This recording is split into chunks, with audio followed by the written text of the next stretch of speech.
হ্যাঁ, ব্যবস্থা যা আছে আপনি নেন না কেন, আমি আছি।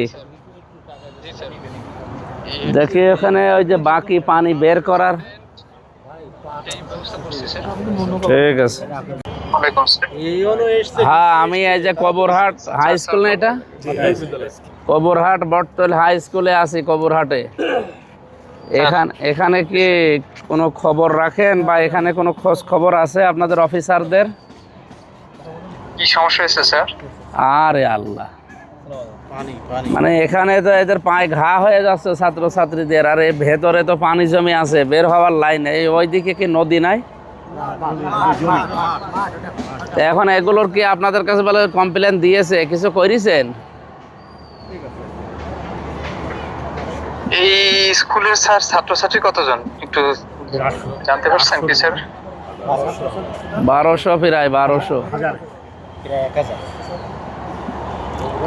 এখানে যে ময়লা আর যে মিলের যে পানি আর যে মশা জমি আছে, এটা যদি এখন এই ছবি তুলে পেপার পত্রিকা করে তো বদনাম তো আপনার আগে হবে না, আর শিক্ষা অফিসারের আগে হবে, আর আমি তো আছি। স্কুলের হেড টিচারের আগে হবে স্যার। 1200 স্টুডেন্ট যে স্কুলে থাকে, সেই স্কুলের ফান্ড অনেক শক্তিশালী হওয়ার কথা স্যার। আমি স্যার আইল চালাতে আসছি, আমি যাওয়ার সময় দেখে যাচ্ছি বিষয়টা। আপনি আসেন, আমি এখানে আছি, আসেন। আমি কাজেই আছি স্যার, কাজ শেষ করে তারপর যাওয়ার সময় দেখে যাবো স্যার। হ্যাঁ হ্যাঁ, ঠিক আছে। কবরহাট হাই স্কুল। আমি হেড টিচারের বিরুদ্ধে ব্যবস্থা নিব স্যার। হ্যাঁ, এখানে আসেন, এসে দেখে যান। আর আমি পানি, এখানে পানি সরানোর কোনো ব্যবস্থা করা যায় কিনা দেখি, পানি বের করার কোনো লাইন পাচ্ছি কিনা দেখছি। দেখছেন পানি উন্নয়ন বোর্ডের। স্যার আপনাকে বলে রাখছি স্যার, এই স্কুলের বিগত 5, 10, 8 বছরের হ্যাঁ, ব্যবস্থা যা আছে আপনি নেন না কেন, আমি আছি। দেখি ওখানে ওই যে বাকি পানি বের করার।